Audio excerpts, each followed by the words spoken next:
as special envoy to Israel, and that was followed up by the Cairo speech. I'm wondering if you could comment. It would appear that the appointment of Mitchell, for many of us, looked like a hopeful thing, but it appears that it's all just become rhetoric and that, in fact, things have simply gone backwards.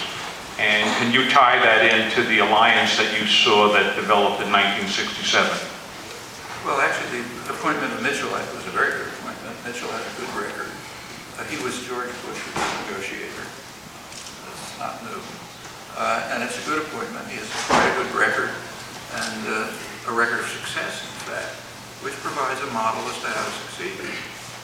He was the negotiator, the main negotiator, who helped bring about the fairly peaceful resolution of Northern Ireland's time of troubles. And what happened was Britain had been responding. IRA terror was pretty serious. And Britain responded to each act of terror by extending nonviolence, which is a gift to the IRA. You know, the extremists in the IRA, and it sort of cycled upwards. And finally, in the late 90s, here incidentally, Clinton played a good role too. To be honest, I have to admit it. Mitchell was the sort of point man. The British reversed policy. They started to pay some attention to the grievances that lay behind the violence and that enabled the militant elements in the IRA to mobilize support. And the grievances were a lot more legitimate. They started paying attention to them. The violence declined. I was in Belfast a couple months ago. In fact, I've been there for about 15 years. I mean, it's night and day. You know, it's not utopia. There's plenty of sectarian bitterness and anger, but there was a war zone the last time I was there. Now you can go anywhere. Peaceful, okay? That's the way you should deal with terror if you're serious about reducing it. Well, okay, Obama appointed Mitchell. This is a couple of days after he took office, late January. And he gave a speech. And it's worth reading the speech. Worth reading it carefully. Actually, it's Obama's only real speech on Israel-Palestine. He appointed Mitchell, announced Mitchell's appointment. He's also always very forthcoming, loves everybody. He told the Arab states that they're really doing a wonderful job. He said that there's a constructive proposal on the table, the peace proposal of the Arab states, and he said we ought to build on that in his amiable fashion. And then he gave his suggestion. He directed them to the Arab states. He said, well, you should live up to your proposal and proceed to normalize relations with Israel. You know, he's an intelligent person. He's literate. I presume he chooses his words carefully. He knows perfectly well that that was not the proposal of the Arab states.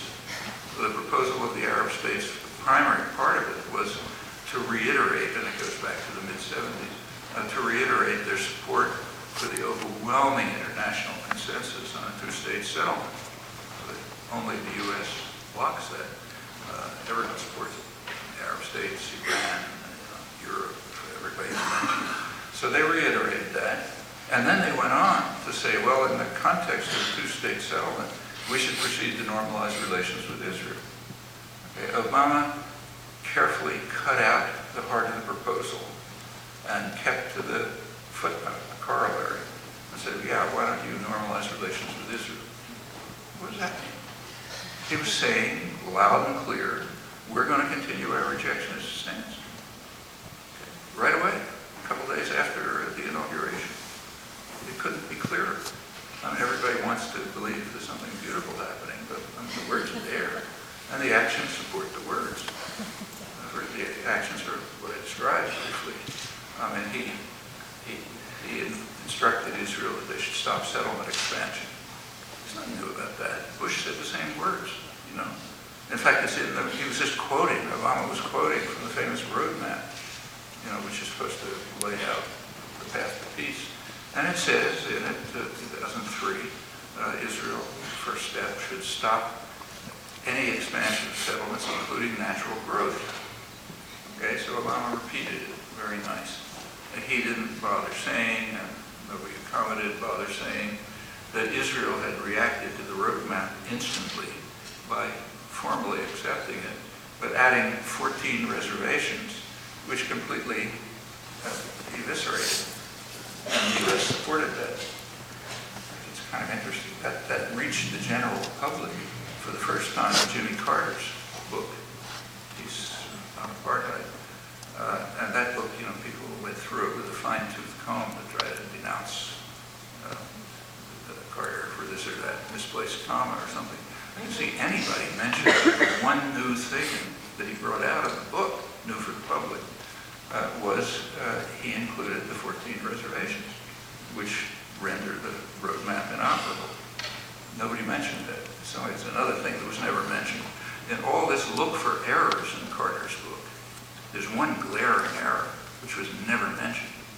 And that had to do with one of the worst of the U.S.-Israeli invasions, 1982. In 1982, with complete U.S. backing, Israel invaded Lebanon. It killed about 20,000 people, destroyed much of southern Lebanon, Beirut, and so on, all with U.S. backing. There was a pretext. The pretext was they had to respond to the shelling of Galilee. PLO was shelling Galilee. Well, there was one problem with the pretext. It was total fabrication. The border was totally quiet, north to south. South to north, Israel was bombing Lebanon regularly, killing plenty of people in an effort to try to elicit some kind of PLO response, which would be a pretext for the planned invasion. The most they could get was a couple of symbolic, nothing, no even harm. Finally, they didn't have a pretext, they just invaded outright. But that's the official line, which you get from Thomas Friedman, propaganda and so on. And Carter repeated it. It was openly discussed in Israel at the highest level that this is a war for the West Bank. The threat was PLO negotiation offers, which were threatening to permit a diplomatic settlement. They want to end that. They want to drive the deal out of Lebanon. It wasn't secret. It was all over the place. You knew it right away. But Carter repeated it, and nobody ever thought that was an error. Well, yeah, because that massive lie happens to be a core part of our propaganda for justifying our aggression and atrocities. Well, okay, that was Obama's speech on Mitchell. But what about Cairo? The Cairo speech was polite. I mean, he didn't insult the Arabs. He said, we love you, you're our friends. We can all be happy together. Was there any content there? Look back and see if you can find anything there other than we love you.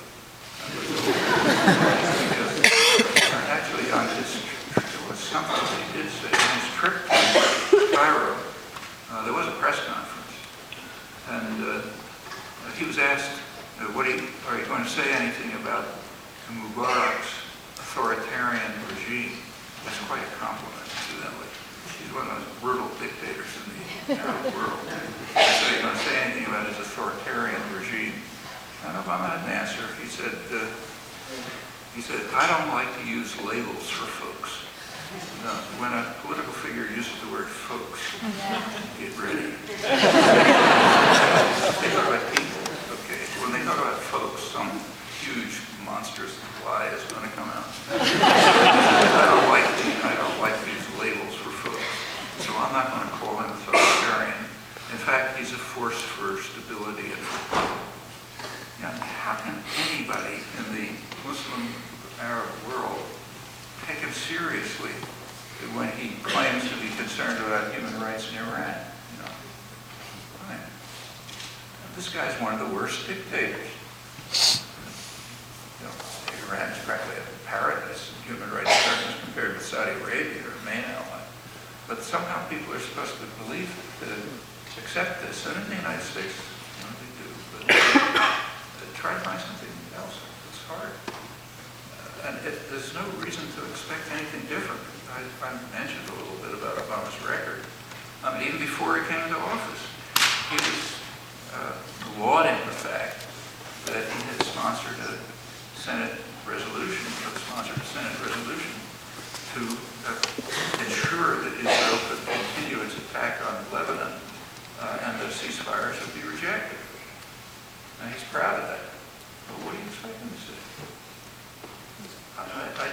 see it coming. Yeah, I don't think people have any right to be disillusioned about Obama, frankly. There was no basis